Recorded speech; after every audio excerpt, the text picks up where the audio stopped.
Olá, eu sou o pastor Rogério Correia e esse é o podcast Pensando sobre Verdades Eternas. Seja bem-vindo. Uma das questões mais recorrentes, mais comuns do cenário cristão quando se trata de namoro de jovens é a pergunta: pode um cristão namorar com um não cristão? Pode um crente namorar com um descrente? Alguém que tenha por filosofia de vida uma crença diferente do cristianismo? Essa pergunta em alguns momentos parece fazer um abismo ou uma separação, às vezes injusta, às vezes desleal, entre pessoas. Mas o profeta Amós, no capítulo 3, versículo 3, nos diz algo que nos ajuda a entender de maneira muito simples as razões e as bases bíblicas para esse tipo de situação. Pergunta o profeta em Amós 3:3: porventura andarão dois juntos se não estiverem de acordo? Essa pergunta guia muitos dos nossos comportamentos nas Escrituras. Como podem duas pessoas construir algo comum se a sua base, se seu ponto de partida filosófico para entender e interpretar a vida são diferentes? Podem ter pontos convergentes, mas em algum momento divergirão sobre coisas que são fundamentais, porque a fé é uma constituição fundamental das nossas vidas.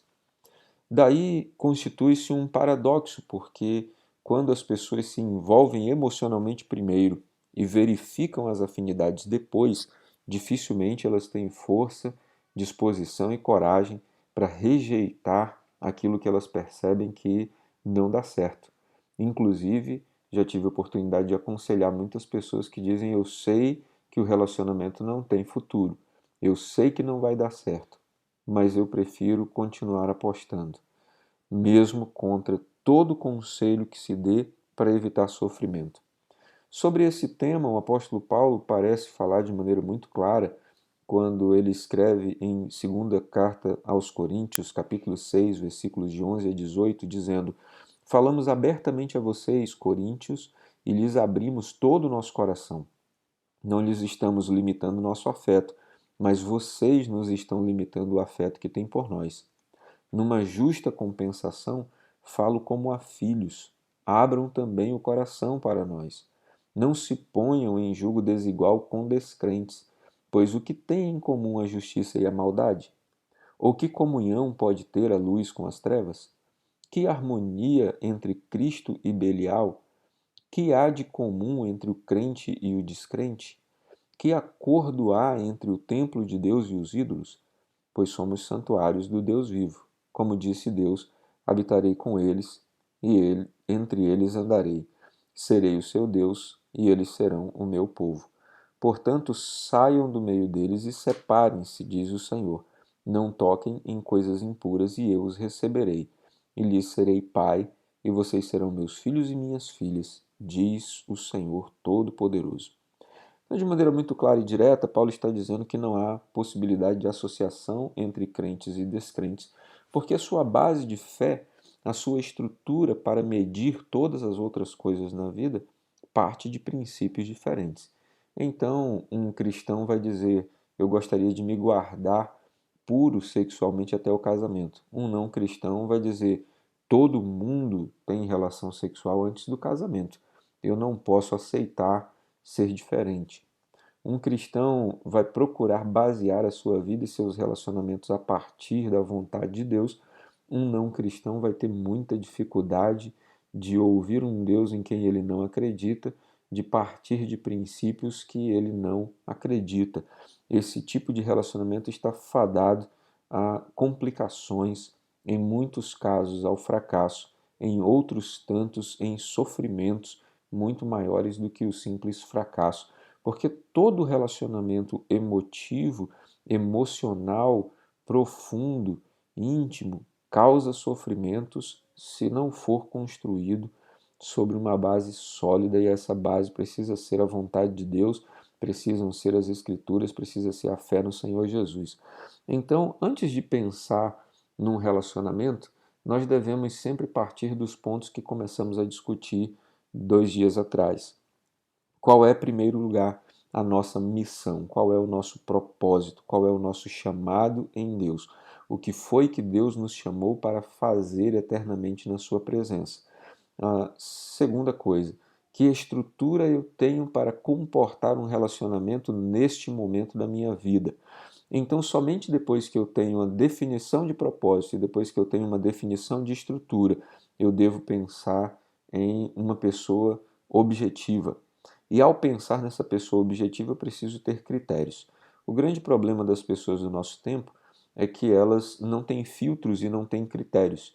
Estão sempre abertas a relacionamentos e todas as vezes que alguém se aproxima, já tem as portas abertas para ir entrando no seu coração, tocando emocionalmente a sua vida. E uma vez que nós somos tocados emocionalmente, dificilmente nós temos forças internas o suficiente para dizer não a algo que já nos abraçou por dentro.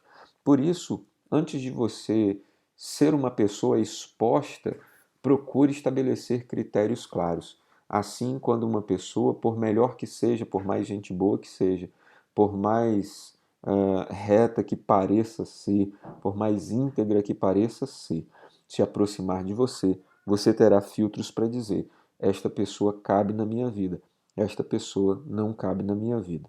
Se ela estiver direcionada pelos mesmos propósitos que você, ela caberá na sua vida. Se ela estiver em concordância com aquilo que você escolheu viver na presença de Deus, ela caberá na sua vida. Se ela, igualmente a você, estiver num caminho de estrutura que permita um relacionamento neste momento da sua vida, ela estará de acordo com aquilo que Deus tem para a sua vida.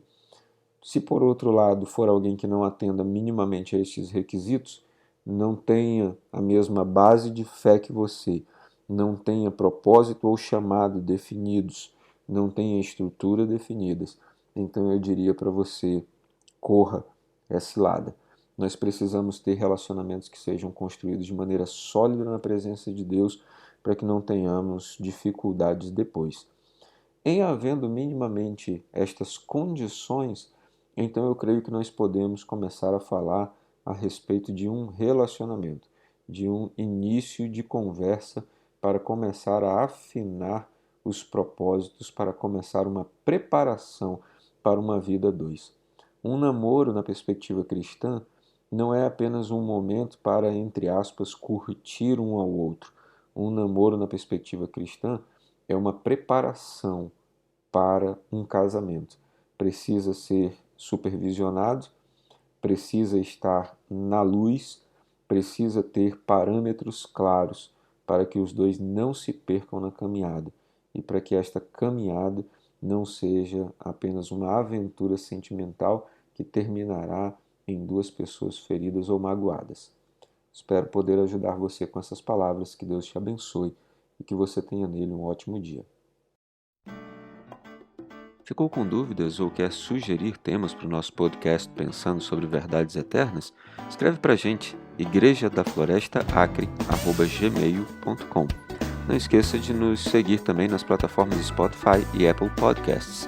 Se está nos ouvindo pelo YouTube, curta e compartilhe.